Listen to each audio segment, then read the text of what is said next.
Madeleine L'Engle's A Wrinkle in Time, first published in 1962, is a landmark work of science fantasy that has captivated readers for generations. The novel follows Meg Murry, her brother Charles Wallace, and their friend Calvin O'Keefe as they travel across space and time in search of Meg's missing father. Blending scientific ideas with fantasy and adventure, the story celebrates the power of courage, love, and individuality.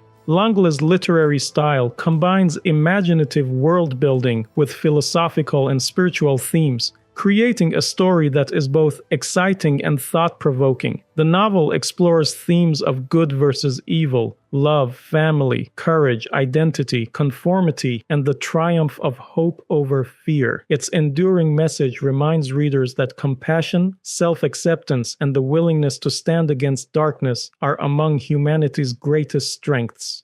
The story starts with Meg Murry lying awake in her attic bedroom during a fierce storm. She feels restless and unhappy because so many parts of her life seem wrong. She struggles at school, her teachers are disappointed in her, she feels like an outsider, and her father has been missing for a long time. When the family dog Fortinbras barks downstairs, Meg worries that someone may be outside, possibly the tramp rumored to have stolen sheets from Mrs. Buncombe. Trying to calm herself, Meg goes to the kitchen for cocoa and finds her little brother Charles Wallace already waiting. Charles Wallace often seems to understand what Meg is thinking without being told. Their mother joins them, and Meg complains about being different and about the trouble she has gotten into at school. Mrs. Murry encourages her to find balance and moderation. Charles Wallace mentions a mysterious friend named Mrs. Watsit, but he refuses to explain who she is. Soon Fortinbras barks again, and Mrs. Murry brings in Mrs. Watsit, an odd woman wrapped in soaked clothing. Charles Wallace identifies her as the person who took Mrs. Buncombe's sheets. Mrs. Watsit behaves strangely but comfortably in the Murry kitchen. Before leaving, she tells Mrs. Murry that there is such a thing as a tesseract. Mrs. Murry is shocked because the word connects to the secret scientific work of Meg's missing father. The next day, Meg wonders whether the night before really happened. At school, she gets into trouble again and is sent to the principal, Mr. Jenkins. He tells her she could do better if she tried harder, then brings up her father in a way that feels cruel and intrusive. When he suggests the family should accept that Mr. Murry may never return, Meg becomes angry and defensive. After school, Meg, Charles Wallace, and Fortinbras visit the old haunted house where Mrs. Watsit lives with two friends. On the way, they meet Calvin O'Keefe, a popular boy from Meg's school. Calvin says he has come there partly to escape his troubled family and partly because he feels strangely drawn to the place. Charles Wallace accepts this explanation and invites him home for dinner, but first they enter the house. Inside they meet Mrs. Who, a woman with large spectacles who speaks mostly in quotations. She hints that Calvin is a good choice and that the time is near, but she tells the children to go home, eat, and rest. At the Murry house, Calvin is deeply touched by the warmth of Meg's family. He calls his own mother to say he will not be home, though he doubts she will notice. Meg shows him a photograph of her father with scientists at Cape Canaveral and helps him with math and physics, surprising Calvin with how much she knows. Mrs. Murry explains that Mr. Murry taught Meg number games when she was young. Later, Meg talks with her mother about Mr. Murry's disappearance. Mrs. Murry believes there are explanations for everything, even if people cannot always understand them. Meg finds that difficult because she wants clear answers. Outside, Calvin asks about Meg's father, and she explains that he is a physicist who worked for the government in New Mexico and at Cape Canaveral. When Calvin mentions the rumors about Mr. Murry, Meg becomes protective. But Calvin reassures her that he does not believe them. Their friendship grows gentler, and Calvin tells Meg her eyes are beautiful. Charles Wallace appears and says it is time to begin the mission to find their father. Mrs. Who and Mrs. Watsit arrive, and Mrs. Witch appears only as a voice because fully materializing is difficult for her. The children are suddenly pulled out of ordinary reality and into darkness. Meg feels as though she has no body or voice, but then she returns to herself and sees Calvin and Charles Wallace beside her. The three Mrs. W's explain that they have arrived on the planet Uriel by tessering or wrinkling through space. On Uriel, Mrs. Watson says Mr. Murry is in danger and that the children must understand the enemy they face. She transforms into a magnificent winged creature with a horse's body and a human torso. The children ride on her back over beautiful fields and see radiant beings moving in a musical dance. As they rise above the planet, the air grows thin, and Mrs. Watson gives them flowers to breathe through. From above the clouds, the children see a terrible darkness swallowing stars. Meg knows it is not an ordinary shadow, but a living force of evil. Mrs. Witch explains that Mr. Murry is trapped behind that darkness. Mrs. Watson explains tessering as a shortcut through space and time. Charles Wallace helps Meg understand that the tesseract is a fifth-dimensional way of traveling, beyond a line, a square, a cube, and time. The group tessers again, but Mrs. Witch accidentally stops on a two-dimensional planet where human bodies cannot exist. She quickly corrects the mistake and takes them onward to a foggy gray planet in the constellation Orion. There they meet the happy medium, a cheerful woman with a crystal ball. At first she does not want to look at Earth because it is painful to see. When she does, the children see that Earth is covered by the same dark thing. Mrs. Witch tells them that the dark thing is pure evil, but that they are not alone in fighting it. Many great fighters against darkness have come from Earth, including Jesus, Da Vinci, Shakespeare, Einstein, Bach, and Gandhi. Meg asks about her father, and Mrs. Witch says he is imprisoned on a planet that has surrendered to the dark thing.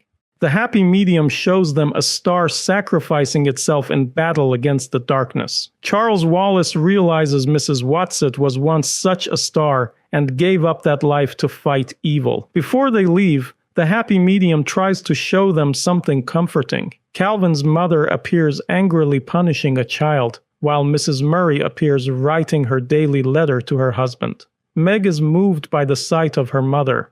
The children then tesser to Camazotz, the planet where Mr. Murry is held. From a hill above a town, the Mrs. W's explain that they cannot enter with them, but they give each child a gift. Mrs. Watson strengthens qualities they already have: Meg's faults, Calvin's gift for communication, and Charles Wallace's childhood resilience. Mrs. Who gives Meg her spectacles, Calvin a quotation from Shakespeare, and Charles Wallace a quotation from Goethe. Mrs. Witch tells them to go together and remain strong. Mrs. Watson especially warns Charles Wallace not to become proud or overconfident. In the town below, every house looks exactly alike. Children play in perfect rhythm, bouncing balls and skipping rope in unison. When one boy drops his ball out of rhythm, his mother reacts with terror and calls it an aberration. A paperboy tells the children they are in the most oriented city on Camazotz, ruled by it, from Central Intelligence. Charles Wallace tries to read the people's minds, but he hears only a steady pulsing. The children enter the Central Intelligence building, a cold place filled with identical men in business suits. One man tells them to present their papers to machines, and cannot understand that they are strangers. He says he runs a spelling machine and warns that they should stop resisting because life will be easier if they simply submit. Then a wall dissolves, revealing a huge room full of machines and robot-like attendants. At the far end sits the man with the red eyes beneath a pulsing light. Meg, Calvin, and Charles Wallace sense that his cold darkness is connected to the dark thing. He tries to hypnotize them by forcing them into rhythm, but Charles Wallace and Calvin resist with nursery rhymes and the Gettysburg Address. The man speaks directly into their minds and cannot understand why they want Mr. Murry simply because he is their father. Charles Wallace believes the man is not fully in control of himself and decides to look into his eyes to understand him. The man with the red eyes offers them a synthetic turkey dinner. Charles can taste it only as sand because he has not opened himself to it. Against Meg's pleas, Charles allows the man to take over his mind. Afterward, he sounds like a different person, calling Meg belligerent and insisting the food is delicious. Meg and Calvin realize the real Charles Wallace is trapped beneath its control. Under its influence, Charles Wallace leads Meg and Calvin through the building. Calvin tries to reach him through his gift of communication, and for a moment Charles seems to respond, but it pulls him back. Charles Wallace praises Camazotz because conformity eliminates war and unhappiness. Meg argues that some unhappiness is necessary for real happiness. Charles shows them the boy who dropped his ball being painfully punished, then reveals the room where Mr. Murry sits trapped inside a transparent column. Meg rushes toward her father, but she cannot reach him until she remembers Mrs. Who's spectacles. Wearing them, she passes through the column and joins him. Mr. Murry is overjoyed, and with the spectacles he can see Meg and escape with her. Charles Wallace mocks his father and insists they must go to it. Mr. Murry fears Meg cannot survive that encounter, but they have no choice but to follow.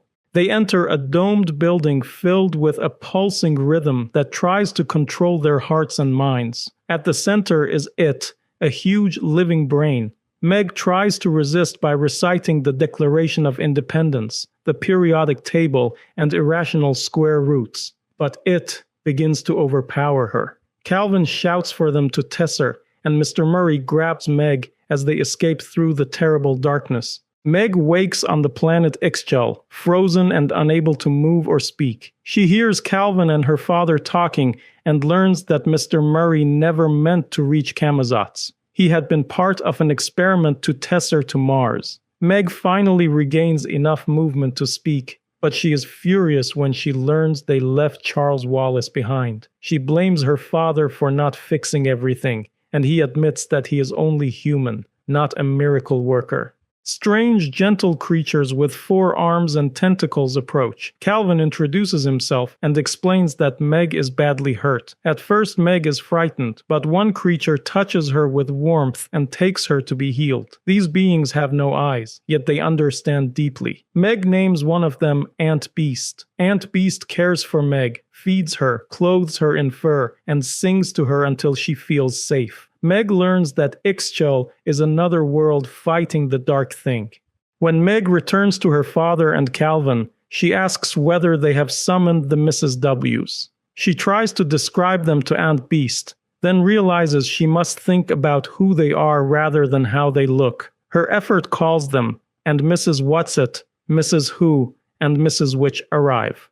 The Mrs. W's say they cannot rescue Charles Wallace themselves. Mr. Murry asks to go, and Calvin asks to go, but both are refused. Meg realizes that everyone expects her to return because she is closest to Charles Wallace and has the best chance of reaching him. She is terrified and angry, but she accepts that she must go. Before leaving, she apologizes to her father. The Mrs. W's give her final gifts. Mrs. Whatsit strengthens her love. Mrs. Who gives her a blessing, and Mrs. Which tells her she already has one thing it does not possess, though she must discover it herself.